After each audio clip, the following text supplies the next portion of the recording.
Good morning students. போன கிளாஸில் பார்த்தீங்கன்னா நம்ம என்ன பார்த்தோம், slip gauges and then sine bar autocollimator பார்த்தோம். இப்போது ஸ்லிப் கேஜஸ் அப்படின்றது என்ன இருந்ததையும் பார்த்தோம். ஸ்லிப் கேஜஸ் அப்படின்னா குரோமியம் கலந்த ஹை கார்பன் ஸ்டீல் இதனால் செய்யப்பட்ட ஒரு கடினமான ஒரு உலகம். இது வந்து ஹை பாலிஷ் பண்ணியிருப்பாங்க. அதாவது கிரைண்டிங் அண்டு லேப்பிங் பண்ணி நல்லா பாலிஷ் பண்ணி அதோட டைமென்ஷன்லாம் கரெக்டாக அக்யூரேட்டாக இருக்கும். ஸோ அந்த அக்யூரேசியை பேஸ் பண்ணி தான் இதை வச்சு நம்ம இன்னொரு ஆப்ஜெக்டை அளக்கிறதுக்கு உண்டான வேலை. ஸோ அதுக்குண்டான ஸ்டாண்டர்ட் டைமென்ஷனுக்காக தான் இந்த ஸ்லிப் கேஜஸ் நம்ம யூஸ் பண்ணுறோம். இப்போ ஸ்லிப் கேஜஸ் அப்படின்றது ஸ்டாண்டர்ட் டைமென்ஷனை நம்ம வச்சுக்கிறதுக்காக ஸ்லிப் கேஜஸ் யூஸ் பண்ணுறோம். ஸோ இந்த மாதிரி ஸ்லிப் கேஜஸ் யூஸ் பண்ணி அதனால் வச்சு நம்ம பண்ணக்கூடிய ஒரு இன்ஸ்ட்ருமெண்ட் தான் சைன் பார் அப்படின்னு சொல்லுவோம். இப்போ அந்த சைன் பாரில் ஒரு ஆப்ஜெக்டோட டேப்பர் டைமென்ஷன் எவ்வளோன்னு சொல்லி கால்குலேட் பண்ணுறதுக்கு சைன் பாரோட ஒரு எண்ட் சர்ஃபேஸை ஒர்க் பீஸோட ஒரு பொசிஷனில் டச் பண்ணிடுவோம். கரெக்டாக ஃபிக்ஸ் பண்ணி அது எவ்வளவு டேப்பராக இருக்கோ அந்த டேப்பருக்கு தகுந்த மாதிரி அந்த ஹைட்டில் நம்ம ஸ்லிப் கேஜஸ் செட் பண்ணணும். இப்போது ஸ்லிப் கேஜஸ் செட் பண்ணி என்ன பண்ணுறோம், எவ்வளோ ஹைட்டுன்னு நம்ம ஸ்லிப் கேஜை மெஷர் பண்ணுறோம். மெஷர் பண்ணிவிட்டு நம்ம அந்த சைன் பாரோட length between the roll centres, அதான் சைன் பாரோட லென்த். இப்போ இந்த ரெண்டையும் வச்சுக்கிட்டு நம்ம என்ன பண்ணுறோம்னா அந்த ஆங்கிளை கண்டுபிடிக்கணும். இப்போ angle sine theta is equal to h/L. So இந்த சைன் தீட்டா இதுதான் சைன் பாரோட நாமன்கிளேச்சர். பார்த்துங்க, இந்த சைன் பாரோட சைன் தீட்டா கண்டுபிடிக்கிறதுக்கு h/Lன்னு சொல்லி நம்ம ஒரு ஃபார்முலா சூட் பண்ணி ஆங்கிளை கண்டுபிடிக்கணும். ஸோ அந்த ஆங்கிளை தான் நம்ம அந்த டேப்பரோட ஆங்கிளை சூட் பண்ணணும். ஓகே, இப்போ நேற்று சைன் பார் பார்த்தோம். அடுத்து பார்த்திங்கன்னா ஆட்டோ காலிமீட்டர் அப்படின்றத பார்த்தோம். இப்போ இந்த ஆட்டோ காலிமீட்டர் அப்படின்றது என்ன அப்படின்றத பார்த்தோம். அதாவது ஒரு ஆப்ஜெக்ட் நம்ம மெஷர் பண்ணக்கூடிய ஆப்ஜெக்ட் வந்து எவ்வளவு இன்க்ளைண்டாக இருக்குது அப்படின்றத ஒரு வேவ்ஸ் யூஸ் பண்ணி, ஒரு ரேஸ் ஆர் வேவ்ஸ் யூஸ் பண்ணி அந்த இன்க்ளினேஷனை நம்ம கால்குலேட் பண்ணுறது தான் ஆட்டோ காலிமீட்டர். இப்போ கரெக்டான வெர்டிக்கல் பொசிஷனில் இருந்துச்சு அப்படின்னா கரெக்டாக போகிற வேவ்ஸ் வந்து திருப்பி சேம் டைரெக்ஷனில் அதே நேரோட்லேயே திரும்பி வந்துடும். ஸோ அது வந்து எந்த ஒரு இன்க்ளினேஷனும் இல்லை, அந்த சர்ஃபேஸ் வந்து கரெக்டாக இருக்குது அப்படின்னு தான். இன்கேஸ் அந்த பிளான் வந்து கொஞ்சம் இன்க்ளைண்டாக இருந்துச்சு அப்புறம் என்ன ஆகும் அப்படின்னா அந்த பாயிண்ட் நம்ம கிளம்புற இடத்துலேருந்து திரும்பி வந்து சேரக்கூடிய பாயிண்ட் வந்து ஸ்டார்டிங் பாயிண்ட்லேருந்து கொஞ்சம் டிஸ்டன்ஸில் இருக்கும். ஸோ அந்த டிஸ்டன்ஸ் மெஷர் பண்ணி அதிலேருந்து நம்ம இந்த இன்க்ளினேஷன் ஆங்கிள் நம்ம கண்டுபிடிக்கலாம். ஸோ இது ஆட்டோ காலிமீட்டரோட ஒர்க். இப்போ அதே மாதிரி இப்போ இன்னொன்று இருக்குது, கிளினோமீட்டர் அப்படின்னு சொல்லி. இப்போ இந்த கிளினோமீட்டர் அப்படின்னா என்ன? கிளினோமீட்டர் அப்படின்னா இப்போது நம்ம ஒரு இடத்துல இருக்கோம். இப்போ வச்சுங்களேன், இப்போ கிரவுண்டில் இருந்து ஒரு மரத்தோட பேஸ்லேருந்து நான் கிட்டத்தட்ட ஒரு 10 மீட்டர் தள்ளி நிற்கிறேன். அப்போ அங்கே இருந்து அந்த மரத்தோட உச்சி எவ்வளவு ஆங்கிள் இருக்குது, என்னோடய ஃபுட் ஸ்டேஜ்லேருந்து என்னோடய காலடி தரத்துலேருந்து அந்த மரத்தோட உச்சி எவ்வளவு ஆங்கிள் இருக்குது அப்படின்னு கண்டுபிடிக்கிறதுக்கு இந்த மாதிரி ஒரு கிளினோமீட்டர் இதை யூஸ் பண்ணலாம். ஸோ இது என்ன பண்ணலாம்னா, இப்போது என்னோடய ஃபுட் ஸ்டேஜ் காலடித்தளத்துலேருந்து அந்த மரத்தோட உச்சிக்கு அப்படியே கரெக்டாக அப்படியே சாய்வாக வச்சு பார்க்கணும்.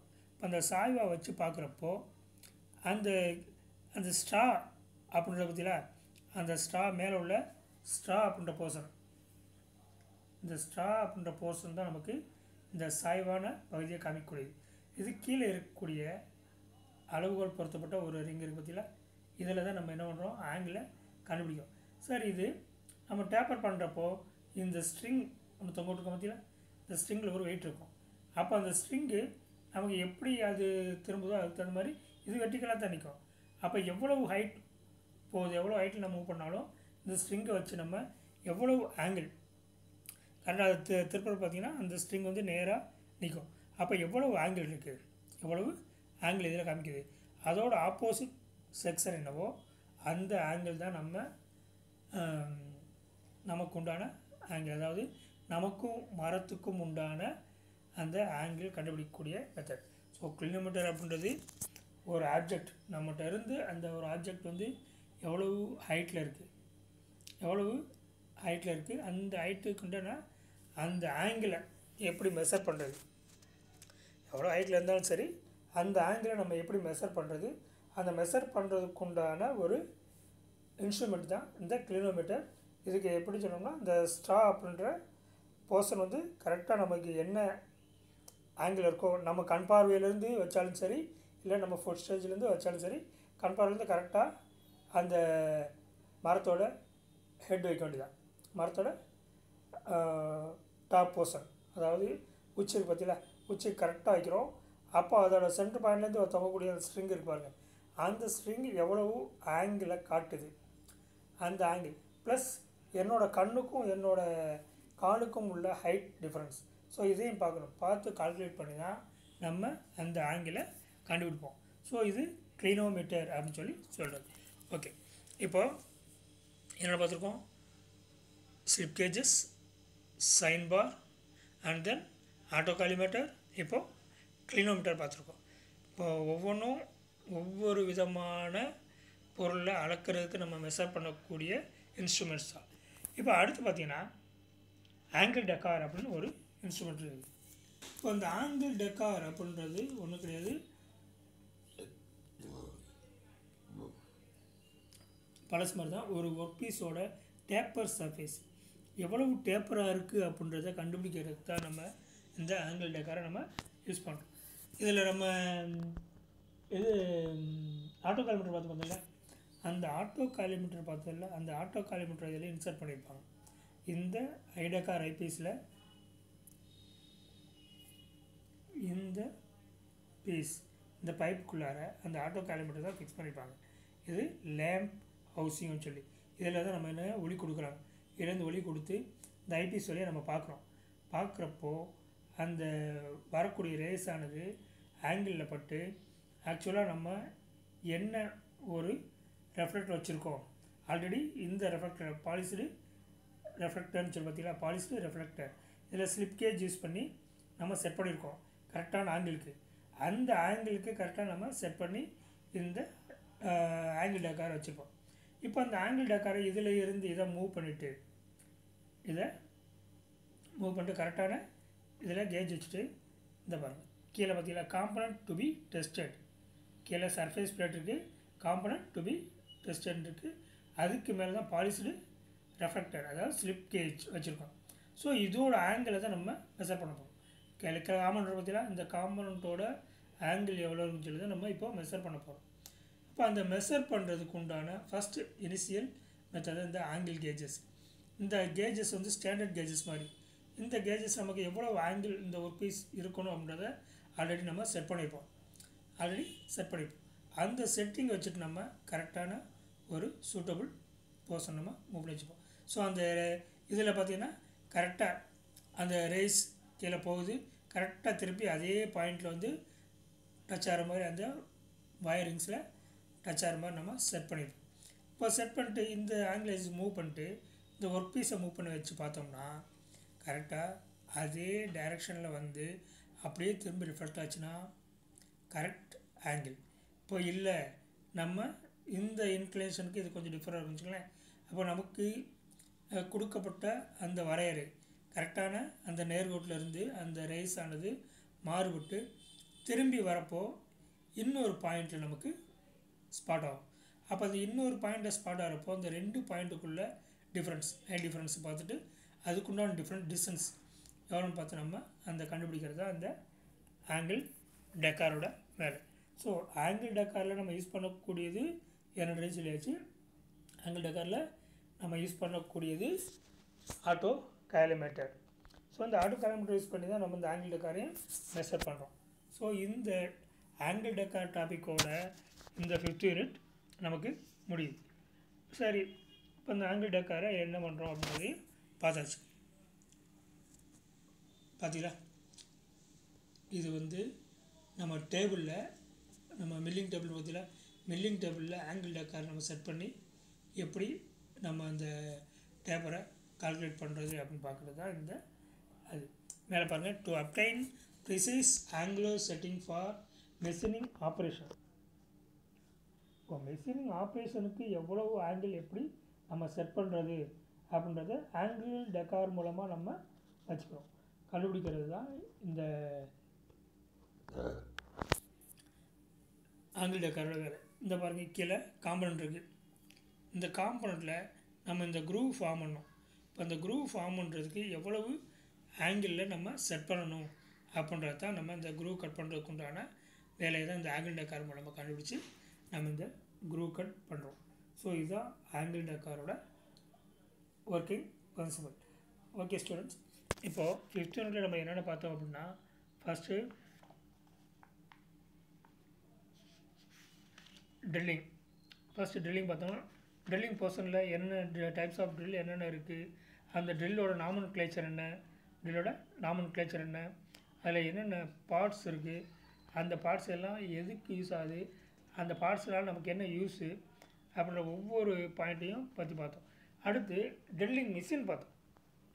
ட்ரில்லிங் மிஷின் என்னென்ன டைப் இருக்குது, radial drilling machine, upright drilling machine, bench drilling machine, portable drilling machine, இப்படி விதவிதமான நிறைய டைப் ஆஃப் ட்ரில்லிங் மிஷின் இருக்குது.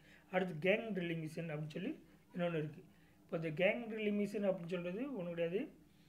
ஒரே நேரத்தில் ஒரு ஒர்க் பீஸில் பலதரப்பட்ட ஹோல்ஸ் ஃபார்ம் பண்ணுறப்போ நம்ம என்ன ஒரே மிஷின் அப்படின்னா ஒவ்வொரு தடவையும் நம்ம டூவில் கழட்டி மாட்டுறதுக்கு செட்டிங் டைம் அதிகமாகும்.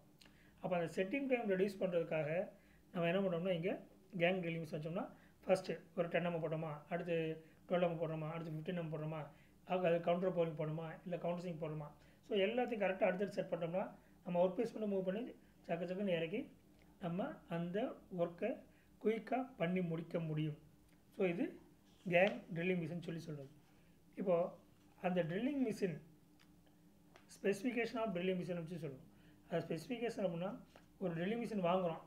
இப்போ வாங்குறப்ப என்ன சொல்கிறது, இப்போ ஒரு மொபைல் வாங்கணும்னு வச்சுக்கோங்களேன், சொல்லுவோமா எனக்கு 4 GB ரேம் இருக்கணும், 15 MB 15 மெகா பிக்சல் வந்து கேமரா இருக்கணும், ஃப்ரண்ட் கேமரா இருக்கணும், ரியர் கேமரா இருக்கணும், ரியர் கேமராவே 3 கேமரா இருக்கணும். இப்படி ஒவ்வொரு ஸ்பெசிஃபிகேஷனாக சொல்லி நம்ம மொபைல் வாங்குற பற்றியில் அதே மாதிரி இந்த ட்ரில்லிங் மிஷின் எந்த மிஷினாலும் சரி, லேத்னாலும் சரி, ட்ரில்லிங் மிஷினாலும் சரி, நமக்கு என்ன ஸ்பெசிஃபிகேஷன் வேணுமோ அதுக்கு தகுந்த மாதிரி நம்ம மிஷினை சூஸ் பண்ணி வாங்கக்கூடியதாக இந்த ஸ்பெசிஃபிகேஷன் ஆஃப் மிஷின் சொல்லி சொல்கிறது. சரி, ஓகே. இப்போ அடுத்து இந்த ட்ரில்லிங் யூஸ் பண்ணக்கூடிய அந்த tools, drill bit, sleeve, reamer, sockets எல்லாமே பார்த்துருக்கோம். இப்போது அதுக்கடுத்து பார்த்திங்கன்னா deep hole drilling machine. Deep hole drilling machine இப்போ டீப் ஹோல் ட்ரில்லிங் மிஷின்னா ஆழமான துளையிடக்கூடிய ஒரு மிஷின் தான் டீப் ஹோல் ட்ரில்லிங் மிஷின் சொல்லி. இப்போ இதில் பார்த்திங்கன்னா ஆழமான துளையிடுறதோ அதுக்கு நீளமான ட்ரில் பிட் யூஸ் பண்ணுறோம். அந்த பிட்டு வளைஞ்சிராமல் இருக்குன்றக்கா நடுவில் ஒரு கைட் புஷிங் செட் பண்ணுறோம். அந்த கைட் புஷிங் இருக்கிறதுனால தான் அந்த ட்ரில் பிட் ஆடாமல் எவ்வளோ லென்த்துக்குனாலும் ட்ரில் போட்டு முடிக்கிறதுக்கு தோதாது. ஸோ இது டீப் ஹோல் ட்ரில்லிங் மிஷின் சொல்லி சொல்கிறது. அடுத்து பார்த்திங்கன்னா மெட்ராலஜியில் தான் நம்ம இப்போது பார்த்துட்டு இருக்கக்கூடிய மெஷரிங் இன்ஸ்ட்ருமெண்ட்ஸ் என்னென்ன பார்த்துருக்கோம், மெக்கானிக்கல் கம்பேரேட்டர், அடுத்து electrical comparator, mechanical comparator, electrical comparator பார்த்துருக்கோம். அதுக்கடுத்து பார்த்திங்கன்னா நியூமேட்டிக் கம்பேரேட்டர், அதுக்கடுத்து ஆப்டிக்கல் கம்பேரேட்டர். இது எல்லாமே ஒரு ஸ்டாண்டர்ட் லெவலை வச்சுக்கிட்டு இன்னொன்று நம்ம உண்டான மெஷர்மெண்ட்டை அளக்கக்கூடியதாக இந்த இப்போ கம்பேரேட்டர் பண்ணுறது. கம்பேரேட்டர் அப்படின்னாலே என்ன, ஒரு ஸ்டாண்டர்ட் டைமென்ஷன் இருக்கும். அந்த ஸ்டாண்டர்ட் டைமென்ஷன் பேஸ் பண்ணி நம்ம போட்ட அந்த ஒர்க் பீஸோட டைமென்ஷனை மெஷர் பண்ணக்கூடியதான் கம்பேரேட்டரோட ஒர்க். அடுத்து பார்த்திங்கன்னா மெஷர் இன்ஸ்ட்ருமெண்ட் தான் என்னென்ன இருக்குன்றது பார்த்தோம். Steel rule, inside calliper, outside calliper, feeler gauge, thread pitch gauge, அடுத்து வெர்னியர் காலிப்பர்லேயே டிஜிட்டல் வெர்னியர் காலிப்பர், அடுத்து அவுட் சைட் காலிப்பர், அப்புறம் அவுட் சைட் மைக்ரோமீட்டர், அடுத்து inside micrometer, and then inside micrometer, vernier height gauge, depth gauge, இதில் இருக்குது depth gauge, and then thread micrometer இருக்குது. அதுக்கடுத்து தான் இன்றைக்கி நம்ம நேற்று பார்த்த slip gauges, and then sine பாருக்கு அடுத்து நம்ம யூஸ் பண்ணக்கூடிய clinometer, auto காலிமீட்டர், and then angle record. எத்தனை மெஷரிங் இன்ஸ்ட்ருமெண்ட்ஸும் இருக்குது. இதை யூஸ் பண்ணி தான் நம்ம ப்ரிசிஷன் ஒர்க்கை வந்து நம்ம மெஷர் பண்ணுறோம். ப்ரிசிஷன் ஒர்க் அப்படின்னா ரொம்ப அக்யூரேசியாக உள்ள ஒர்க்கை நம்ம மெஷர் பண்ணுறதுக்கு இந்த டூல்ஸ் ஆர் இன்ஸ்ட்ருமெண்ட்ஸ் யூஸ் பண்ணி நம்ம மெஷர் பண்ணுறோம். ஸோ இதோட 50 யூனிட் கம்ப்ளீட் ஆகுது. நீங்கள் எல்லா வீடியோஸையும் திருப்பி ஒரு ரீகால் பண்ணுங்கள், திருப்பி பாருங்கள். பார்த்து ஒவ்வொரு வீடியோலையும் என்ன சொல்லியிருக்கோம் அப்படின்றத கொஞ்சம் ரிமைண்ட் பண்ணி பார்த்தீங்கன்னா அது உங்களுக்கு ஃப்யூச்சரில் யூஸ் ஆகும். இப்போனாலும் ஃப்யூச்சரில் சரி என்னென்ன இருக்குது, சரி இதை வச்சு தான் கம்பெனியில் ஒர்க் பண்ணுறாங்க அப்படின்றது உங்களுக்கு கண்டிப்பாக தெரியும். அதை யூஸ் பண்ணி நீங்கள் நல்லா எல்லாத்தையும் தெளிவாக பார்த்துக்கலாம். பாருங்கள், இப்போது அடுத்து ரெக்கார்டு ஒர்க்ஸ் எல்லாமே கொடுத்துருக்கோம். குயிக்காக அதை கம்ப்ளீட் பண்ணி காலேஜுக்கு கொண்டு வந்து கொடுக்க பாருங்கள். Okay, see you students, bye.